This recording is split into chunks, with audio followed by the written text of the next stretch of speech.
In this sentence, for is a preposition and her is a pronoun. Here, her is the object of the preposition for.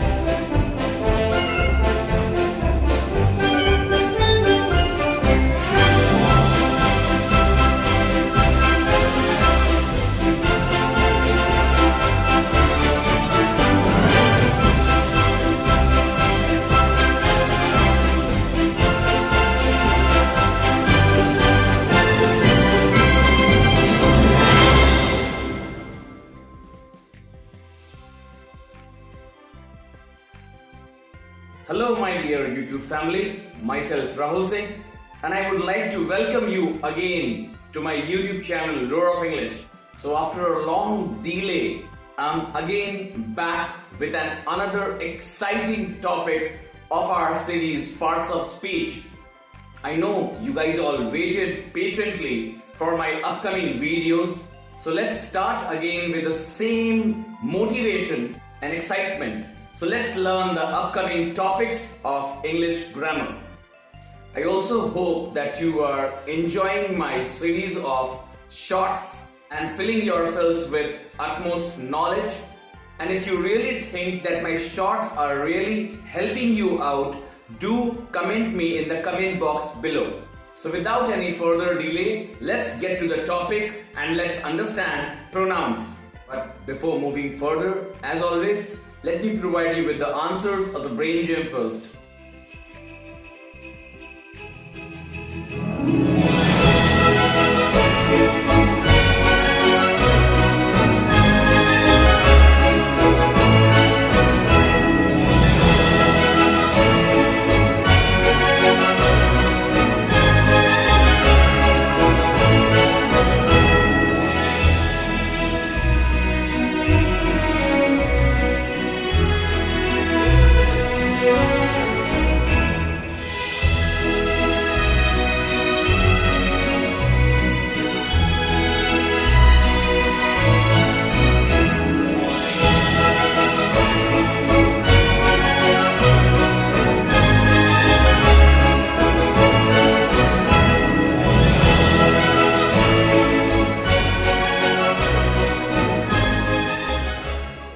I hope all your answers are absolutely correct.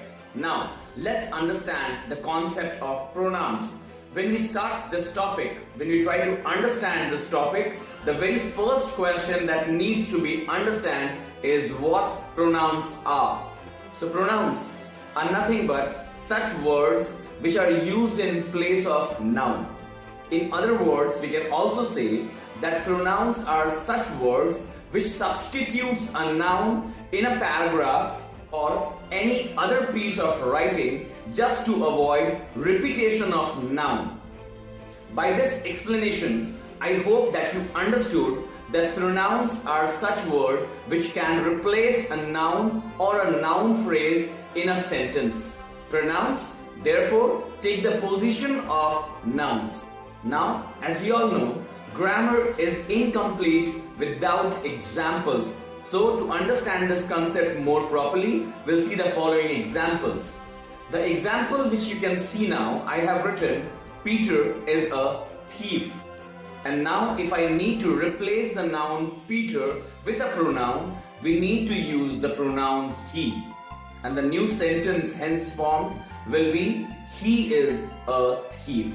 Likewise, we can see the following examples where all the nouns will be exchanged with different pronouns. Now, as we all got the basic concept of what pronouns are, we'll see the various types of pronouns.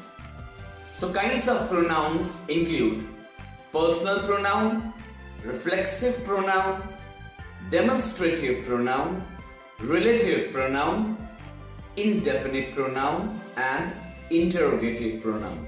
I will deal with the various types of pronouns in my upcoming videos.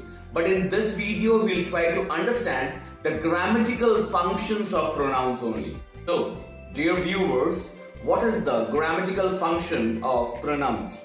The grammatical function of a pronoun is said to be the work or the job the pronoun is doing in a particular sentence. What I just said means that pronouns can do any of the following 5 functions in a particular sentence. Number 1, subject of the verb. Number 2, object of the verb. Number 3, complement of the verb. Number 4, object of the preposition. Last but not the least, apposition to a noun. And now we'll try to understand each and every function of the pronouns one by one. But before moving further, let me take a moment and tell you that it takes a lot of effort in making these videos. Kindly motivate me by subscribing my channel and hitting that like button.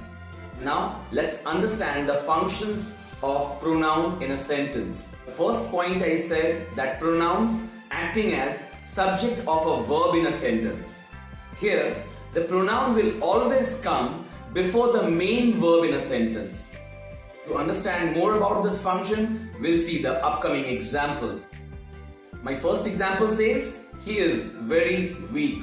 And in this particular example, the pronoun he came just before the helping verb is. Second example says, you may let them come in. In this example, the pronoun you came just before the modal verb may.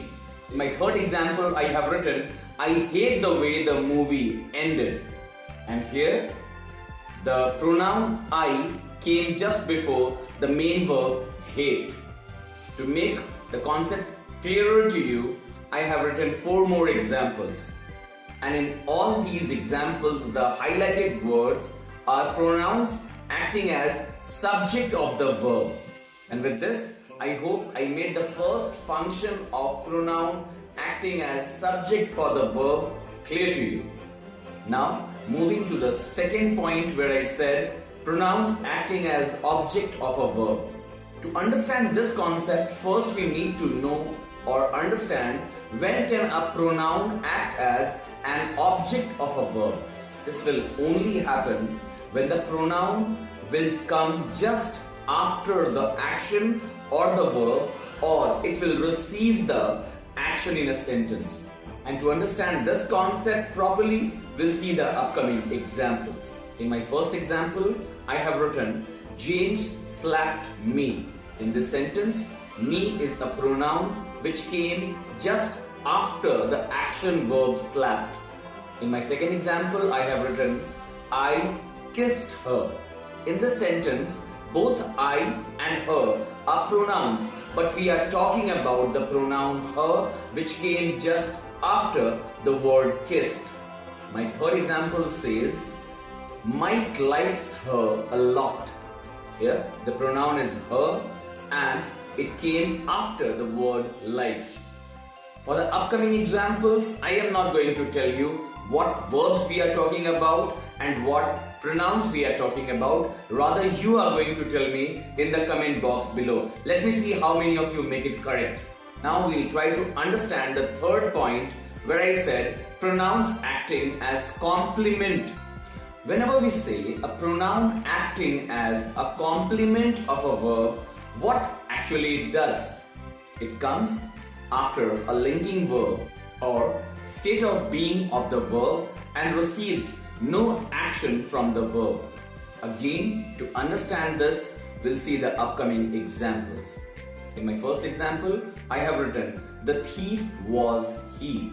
If you observe the example carefully, you will find that the sentence is indicating state of being, which is only because it is not indicating any action. It was I who called you last night. This is my second example, and again state of being has been indicated here and no action has been performed. The winner was he, the visitor was she. Are my upcoming examples indicating state of being? no actions being performed again. The examples which you saw, there the pronouns acted as complement of a verb, and the reason they are complements is that they come after linking verb and state of being and are receiving no actions from these verbs. Till now, we understood the 3 points or the 3 functions of pronouns. And now we'll try to understand the 4th function of pronoun, acting as object of a preposition. Whenever a pronoun acts as an object of a preposition, it comes just after the preposition. Any pronoun coming after a preposition is acting as the object of the same preposition. And to understand this particular concept, we'll see the following examples. In my first example, I have written, I bought the book for her. In this sentence, for is a preposition and her is a pronoun. Here, her is the object of the preposition for. The teacher is angry with us is my next example. In this example, with is a preposition and us is a pronoun, where us is acting as the object of the preposition with. I want to go with you. No, actually you are misunderstanding me. I really don't want to go with you, but this is my next example. Here, with is a preposition, you is a pronoun. I hope you are understanding this particular point, and if you are really doing so, you are going to answer the examples, my next 3 examples. Moving to the last and the 5th point, where I'll make you understand pronouns acting or functioning as apposition to a noun. When a pronoun functions in apposition to a noun, it comes after the noun in a sentence. Or in other words, we can also say that it renames the noun or tells the readers something more about the noun. To make this concept clearer, I'll use 2 different examples. In my first example, I have written, the boys, those who killed the dog, have gone. And in my second example, I have written, my friends, those who stood by me, have all been rewarded. Now I hope I made the concept of pronouns or functions of pronoun in grammar. Now I would like to end up my video with the brain gym and of course the bonus content for today. Guys, please, if you are watching and liking my videos, don't forget to like, subscribe and share my videos with your near and dear ones. Thank you all for watching and listening me patiently. Hope to see you in the next video. Till then, have a good day. Bye.